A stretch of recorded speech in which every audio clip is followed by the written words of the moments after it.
Bismillahirrahmanirrahim. Assalamualaikum warahmatullahi wabarakatuh. Anak-anak soleh dan soleha, pada pertemuan kali ini Ananda mempelajari akidah akhlak bab 1 di semester 2, yaitu mengenai iman kepada qada dan qadar. Pengertian iman kepada qada dan qadar: iman adalah keadaan atau suasana hati yang percaya sepenuhnya tanpa keraguan sedikit pun untuk meyakini kebenaran kekuasaan Allah. Qada adalah ihwal atau keputusan yang telah ditetapkan Allah bagi makhluknya sejak zaman azali. Zaman azali merupakan zaman di mana segala sesuatu belum diciptakan, hanya ada Allah Subhanahu wa Ta'ala. Sedangkan qadar merupakan terjadinya sesuatu sesuai dengan qada dan ketetapan Allah. Qada dan qadar lebih dikenal sebagai takdir. Iman kepada takdir adalah meyakini dengan sungguh-sungguh bahwa semua yang terjadi, yang baik maupun yang buruk, merupakan keputusan dan takdir Allah. Sebagaimana firman Allah dalam surat Al-Qamar ayat 49, "Sungguh kami menciptakan segala sesuatu menurut ukuran." Begitu juga yang tertera dalam surat Al-Furqan ayat 2, "Dan Dia telah menciptakan segala sesuatu, lalu menetapkan ukuran-ukurannya dengan tepat." Dan juga sebagaimana yang dijelaskan dalam surat Yasin ayat 38-39, "Dan matahari berjalan di tempat peredarannya. Demikianlah ketetapan Allah yang Maha Perkasa, Maha Pengetahui. Dan telah kami tetapkan tempat peredaran bulan, sehingga setelah sampai ke tempat peredaran yang terakhir, kembalilah dia sebagai bentuk tandan yang tua." Dari beberapa firman Allah tersebut, bisa kita ambil kesimpulan bahwa Allah dapat melakukan apa yang dikehendakinya. Sesuatu tidak akan terjadi tanpa kehendaknya, dan tidak ada satupun yang berada di luar kehendaknya.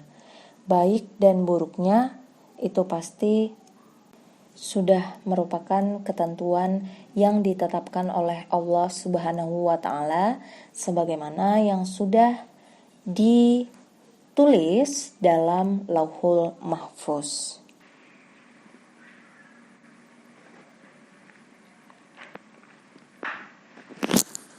Kita lanjut ke macam-macam takdir. Takdir terbagi menjadi dua, yaitu takdir mubram, yang merupakan ketentuan dan keputusan Allah yang pasti berlaku atas diri manusia dan tidak bisa ditawar lagi. Contohnya, kelahiran dan kematian. Sedangkan yang kedua yaitu takdir mu'allaq, yang merupakan ketentuan Allah yang masih bisa diubah melalui usaha, doa, dan tawakal. Contohnya, jika Ananda ingin menjadi juara 1 di kelas, maka belajarlah dengan sungguh-sungguh. Jangan hanya mengharapkan atau menyalahkan takdir saja. Akan tetapi, Ananda bisa mengubahnya untuk menjadi lebih baik. Beriman kepada takdir Allah merupakan rukun iman ke-6. Maka kita sebagai hamba Allah wajib untuk mengimani takdir.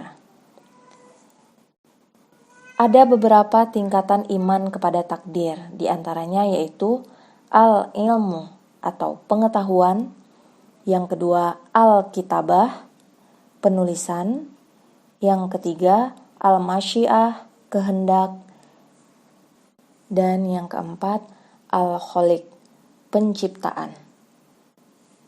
Penjelasan dari al-ilmu yaitu mengimani dan meyakini bahwa Allah Maha mengetahui segala sesuatu, besar maupun kecil, dahulu maupun akan datang. Pengetahuan tersebut meliputi perbuatannya sendiri seperti, ini maksudnya perbuatan Allah ya, seperti mencipta, mengatur, menghidupkan, mematikan, juga perbuatan makhluk Allah seperti ucapan, perbuatan, keadaan, hewan, tumbuhan, dan benda-benda lainnya. Allah mengetahui semua yang ada di langit dan di bumi, sekecil apapun itu, karena tidak ada sesuatu pun yang tersembunyi baginya. Kemudian yang kedua, Alkitabah, yaitu mengimani bahwa Allah menuliskan dalam Lauhul Mahfuz takdir setiap makhluknya hingga hari kiamat. Allah telah menuliskan takdir semua makhluknya pada 50.000 tahun sebelum Dia menciptakan langit dan bumi. Termaktub dalam hadis riwayat Muslim. Ini seperti yang sudah Miss jelaskan tadi, bahwa segala takdir itu sudah tercatat sejak zaman azali. Kemudian yang ketiga, al-masyiah, yaitu meyakini bahwa segala sesuatu terjadi atau tidak terjadi atas kehendak Allah. Kehendak Allah ini berkaitan dengan perbuatannya sendiri seperti menghidupkan, mematikan, dan perbuatan makhluknya seperti terbitnya matahari, berjalannya manusia, dan sebagainya. Artinya, terwujud atau tidaknya kehendak makhluk bergantung pada kehendak Allah. Kemudian yang keempat, al-khaliq, yaitu mengimani bahwa Allah Maha Pencipta segala sesuatu yang ada di langit dan di bumi. Setiap muslim wajib mengetahui dan meyakini bahwa apa yang terjadi di alam ini merupakan hasil perbuatan dan ciptaan Allah.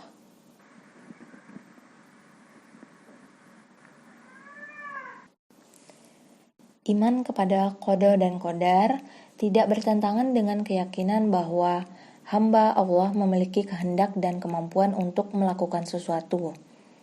Menurut dalil syariat, Al-Quran membenarkan adanya kehendak manusia, sebagaimana firman Allah dalam surat An-Naba ayat 39 yang artinya, itulah hari yang pasti terjadi, maka barang siapa menghendaki, niscaya dia menempuh jalan kembali kepada Rabb-Nya.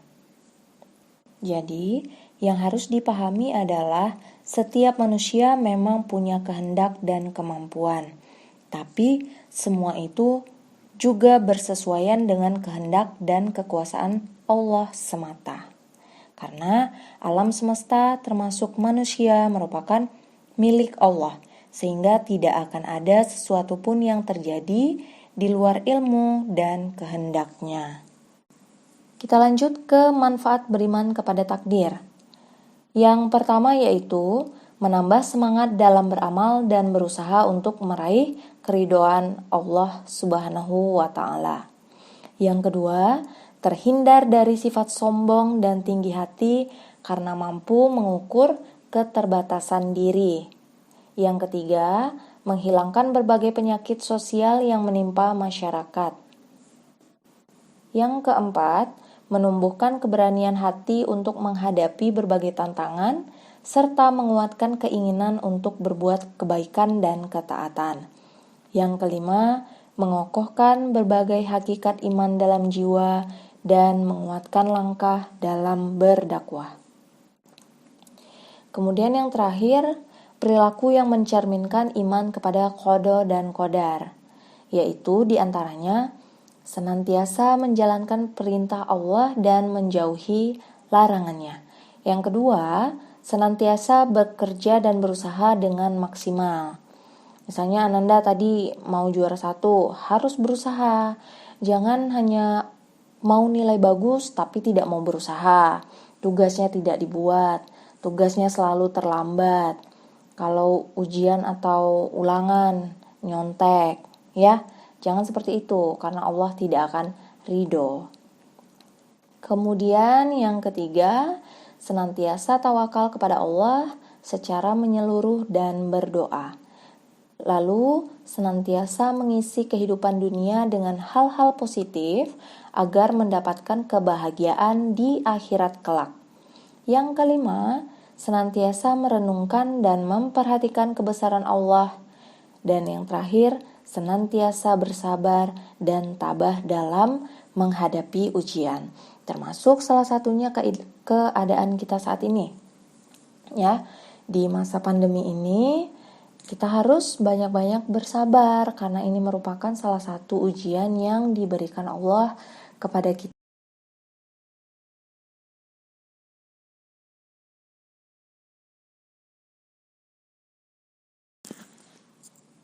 Baiklah, sekian materi pada pertemuan ini yang bisa menjelaskan. Jika ada salah janggal, Miss mohon maaf. Jazakumullahu khair. Wassalamualaikum warahmatullahi wabarakatuh.